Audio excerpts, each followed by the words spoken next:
Hi guys, and welcome back to the channel. Got one of my personal favorite cars in today, a M135i in the stunning Valencia orange. Love this car. We had one as a demo many years back, but the 1 Series started off with a E82 135i as a demo many years ago. Its first car was kind of got me into the tuning scene. Did the usual stage 2 tuning, intake, exhaust, handling packages and stuff like that. Obviously that was well before performance engineering, but the same principles were still being applied back then. So yeah, but that particular car was actually used as a demo car for Miltech actually. So Miltech used the car for 2 weeks. They developed the exhaust system for that car. So we did the full turbo back exhaust with cats and downpipes and different center sections and stuff. So if you've actually had a Miltech system on a 135i E82, it was based off my personal car. So that's a bit of an interesting fact.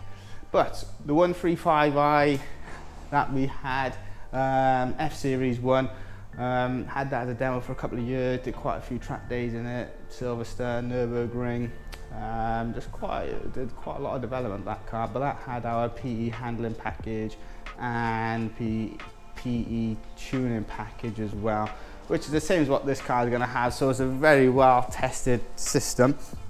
So today we've got handling package, consists of springs, spacers, and then we're also doing rear subframe inserts. These are becoming quite popular more. They're relatively cheap, but they make a really good improvement in stability. So a lot of people complain about the floatiness to the 1 Series platform. And then we're doing a VRSF downpipe, and then we've got some gearbox filter, gearbox fluids is having a full service. The filter pan isn't here as of yet, but obviously that will be replaced as well. But customer of this car, this is I believe the 3rd car he's had tuned via us. Previous car was an Edition 30, made some mega numbers. That they get like 60-70 horsepower increase, those cars. Can't remember what the one was before that one. It was quite a few years ago, but this is the latest edition he's bought. It's already got some bits on there. So he's literally yesterday installed these lovely wheels on there, but as you can see we've got quite a bit of a arch gap, so we'll sort that out today. But he's already got, he did the chameleon. I don't know if you'll be able to tell on the vlog, he's done the chameleon tint and then the tint on the front.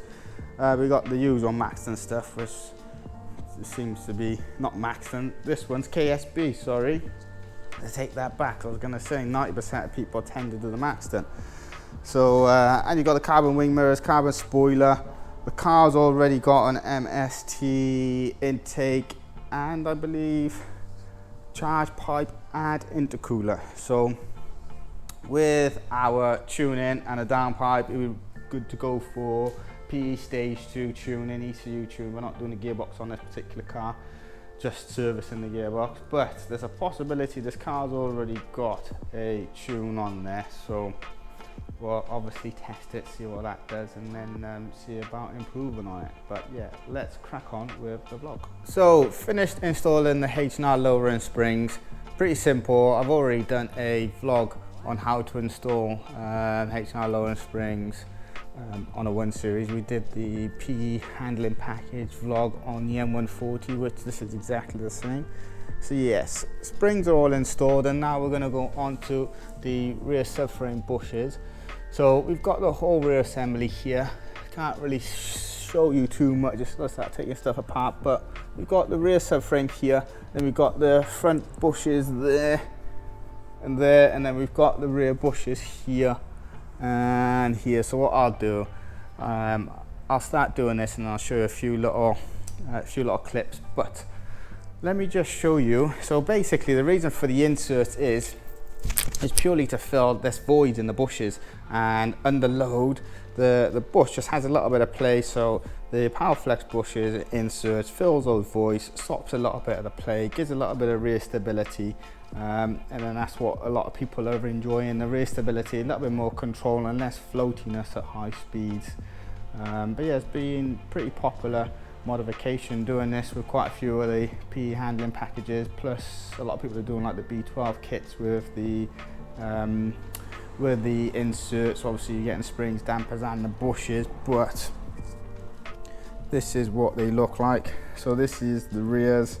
Yeah, it'll probably be a little bit easier once they're on the car and you can see it, but yeah, they just go on like that, fill the voids.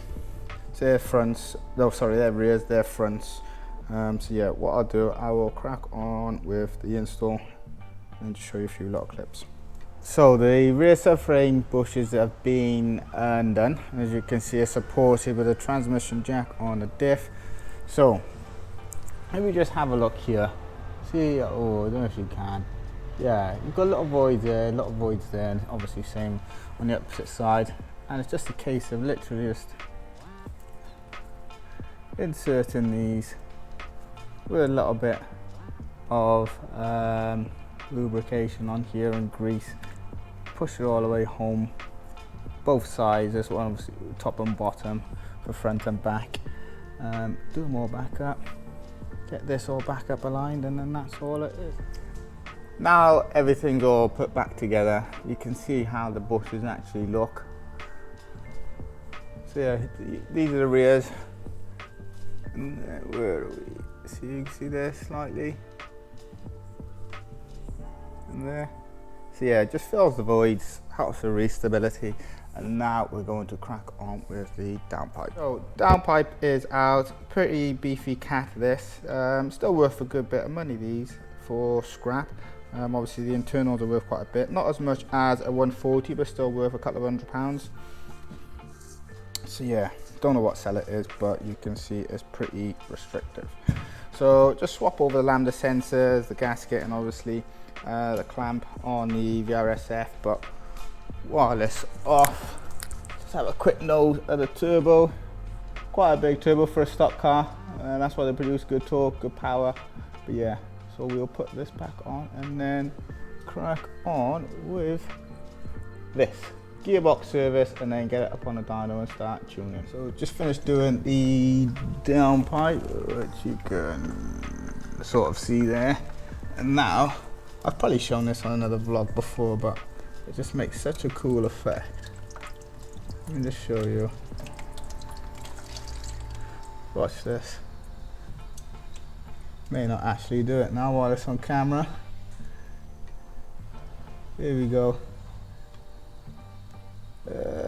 Keep going, keep going, keep going. Look at this. Wait for this to go. How cool is that? I'm easily pleased, but I just love doing these gearbox services and seeing that cool little effect. Yeah, we'll let this drain out, and then I'll just show you a couple of clips of what it looks like underneath all the solenoids and stuff. So gearbox filter pad off, and this is what it looks like underneath. I've probably showed it on another vlog before, but it's quite cool. You rarely get to see this type of stuff. So yeah, this is what it looks like underneath all this. That's where all the gears and stuff are. But then obviously, yes, the fluid just holds in here. And this is the filter pan. The filter's in here, gets sucked up from here, through the filter, the oil, through here, straight into the gearbox. And then we've got these little magnets here. You can see where it just collects all the little metal filings on there. So yeah, got a genuine filter and genuine oil to go back in, so we'll just crack on with that. This is a cold, this will be a cold fill, so there's a certain procedure with these where you've got to fill them up until they overflow out to the fill hole, which is on the side, and then start the car, get it to temperature, do a couple of cycles, and then refill it again. So yeah, we'll crack on with that and show you how it goes.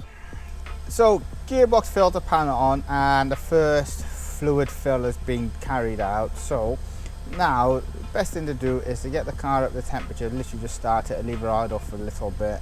The temperature range is 30 to 50 degrees, so you ideally want to get the car to around about 40 degrees.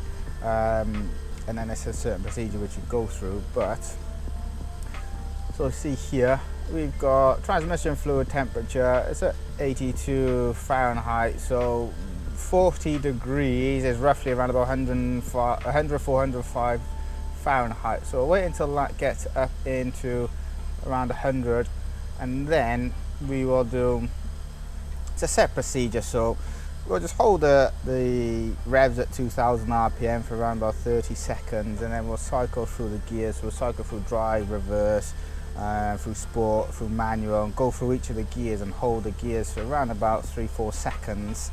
And then, with the car still on, go underneath, take out the fill plug, and then refill it back up. We'll probably get another 1.5 litres in there. So yeah, once that's all done, and provided the temperature don't go over 50 degrees, gearbox service should all be complete. Car's back on the floor, and have a look at how amazing this looks.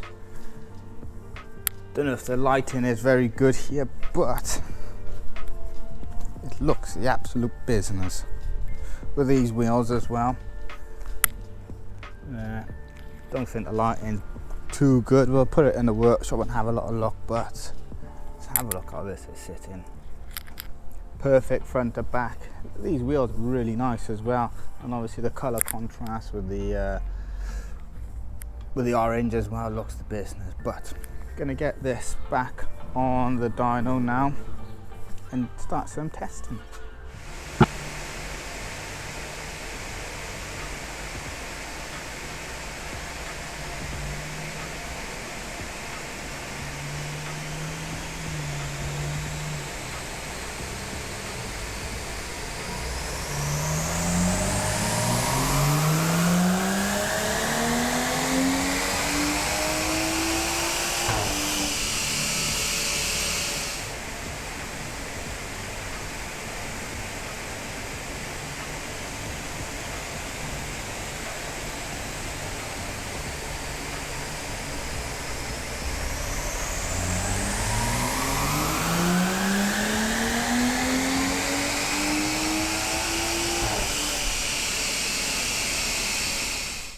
So now then, the car is all finished, and I thought, let me just get another clip of this because the lighting wasn't too good when it was outside. Plus, it looks 10 times better in my workshop now.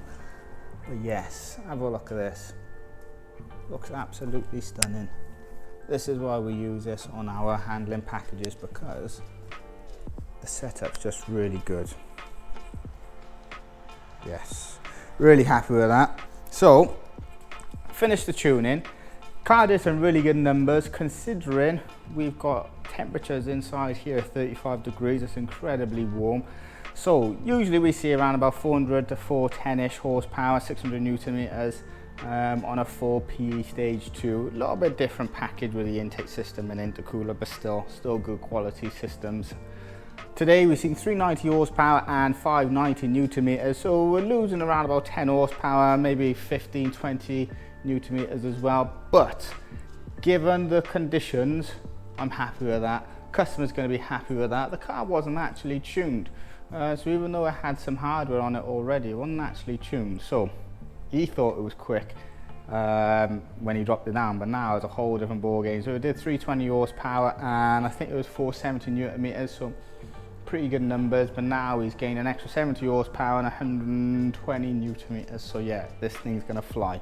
But like what I say usually at the end of a vlog, anything which you've seen in this vlog and you want to apply this to your 35 or 140 or any performance vehicle, get in touch. But